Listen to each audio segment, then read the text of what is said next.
All right, just finished skill up hour of the day. In 15 to 20 minutes here, I have my first sales conversation of the day with a prospective customer who is 75% of the way through a proof of concept, a POC. A POC, guys, it's a fancy way to say free trial in tech sales. It makes us sellers feel cooler about ourselves. Now, this is my mindset and goal during a POC. The goal is not to get the person to buy. The goal is to get the person to decide. And if we can do that, you can sell whatever you want. People blame circumstances, other people, and then ultimately themselves. And so when we're overcoming obstacles in a sale, we have to make sure that we are taking away time, taking away money as a reason they can't do it. We have to make sure that they don't cast their power to other people and saying, I can't make this decision, someone else has to make it. And then finally, when they're with themselves, they want to avoid the decision. And you have to basically sift through the crap that they're telling themselves about why they can't decide. And so if you can structure a conversation that way, it's not icky, it's value additive. And then ultimately you do make more money, but you're not focused on that because you're focused on helping them make the call.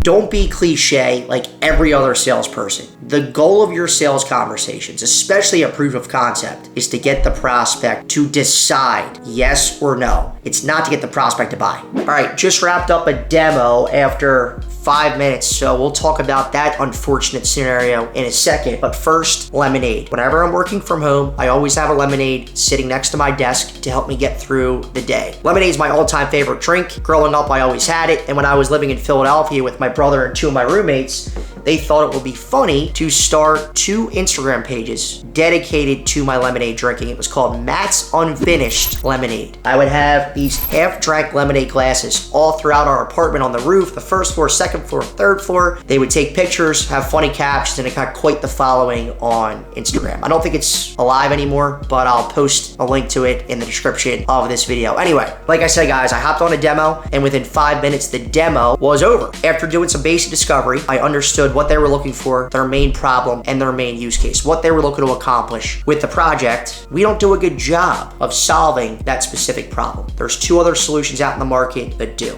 I think most cliche sellers would think, who cares about those 2 other competitors? Screw them. Let's still try to sell the product to these folks. Maybe it can happen. I don't do that. You don't do that. Weaknesses are okay. Every product has a weakness. You need to understand what your weaknesses are, first your strengths, and then the weaknesses and the strengths of your competitors to be a consultative seller. That's what we did here. Now, in a year from now, if I have the same territory, maybe I'm selling a different product, guess what? Chances are probably pretty high that this prospect will remember me and want to have a conversation with me to see if my other product might be a fit because I was a consultative seller, didn't try to sell them something they did not need. Another thing, this happens all the time on calls I'm on with other sellers at other companies. They use the phrases, to be honest and honestly, all the time. This is my biggest pet peeve, guys. Think about it. If during the middle of a conversation, someone says, to be honest, honestly, my first thought is, everything you said before that word or phrase, was that true or was that a lie? So many cliche sellers use those words and phrases. Absolutely awful.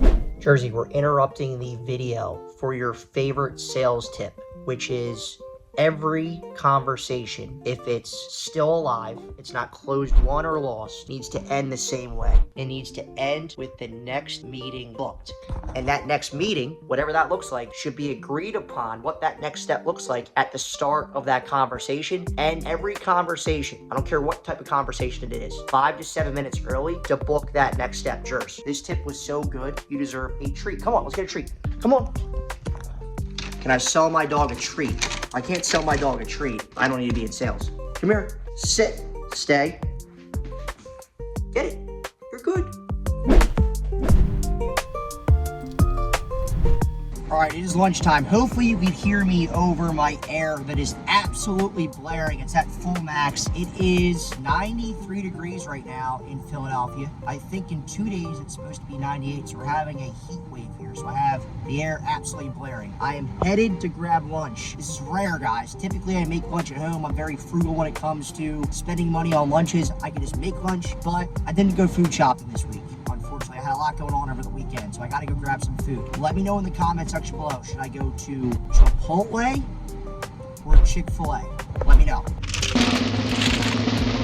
I got Chick-fil-A. Sorry, Chipotle. I do love you. Also, High C. I know earlier in the video I mentioned that lemonade is my favorite drink of all time. That was a lie. High C is my favorite, the best drink ever created. If you don't like High C, unsubscribe from this YouTube channel and never watch a video again. Quick sales lesson. Buyers buy on their timeline, not on your timeline. I know we're coming to the end of the quarter, end of the half. There's a lot of salespeople trying to hit their quotas for the half. I'm one of them. And our sales managers, sales leaders are saying, hey, discount this, discount that. Tell them the discount is only valid now. It's not going to be valid in a couple weeks. That does not work. Buyers buy on their timeline, not on your timeline. There's very little you can do to get a buyer to buy when you want them to buy. They buy when they want to buy. Demo number 2 just wrapped up. I thought it went well. We solved on a one-to-one basis. We discovered a couple of problems they have that we can solve. We got a next step on the books, which is a proof of concept. What we didn't do, which is what most salespeople do, which is cliche, when they get into the demo, it turns into a monologue. It is, I'm going to talk at you for the next 30 to 45 minutes, at least until I get through every single feature I want to show you. And those features probably have no relevance to what you're looking to accomplish. If you're doing that, you are overwhelming your buyer. It is horrible. They're not paying attention whatsoever. They're waiting for you to stop talking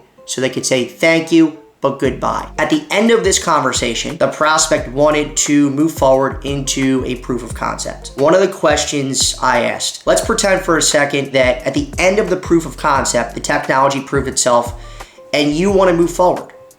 What happens next? Can you walk me through what that process looks like? If we go through the proof of concept and Tiffany wants to move forward, that Tiffany can move forward, that there isn't anyone else Tiffany needs to speak with to get approval, that if this proves to be the right technology, that there's budget allocated for a project like this. I don't want to waste my time or Tiffany's time. So you want to start asking questions like that to better understand their buying process and their timeline so you're aligned. Third demo of the day. I wanted to show you guys what I have out in front of me on my desk when I'm running my sales discovery and demo conversations. Sheet number 1 has my agenda. It has the questions I like to ask after I demo a feature in the demo to get some feedback. Again, this is a conversation, not a monologue. And then my humble disclaimers. These are phrases I like to include before a direct question to kind of ease the blow. These are my notes on this specific opportunity, what I know about them, some questions I like to ask. And guys, at this point, I've been doing this for 3 years. I typically never look down at either of these 2 pages here, but if for some reason my mind goes blank, I'm not having a good day, these are good reference points. And then this is my process to close out my conversations to make sure I'm understanding the prospect's buying process and timeline for forecasting purposes. Most salespeople, cliche, most salespeople wing their conversations. Fail to prepare, prepare to fail. I've done, at this point, over the last 3 years, probably close to 500, 550 demos, discovery conversations. That's a lot of conversations. Now, I know my product inside and out. At this point, I don't even need a sales engineer on my calls, but I still have to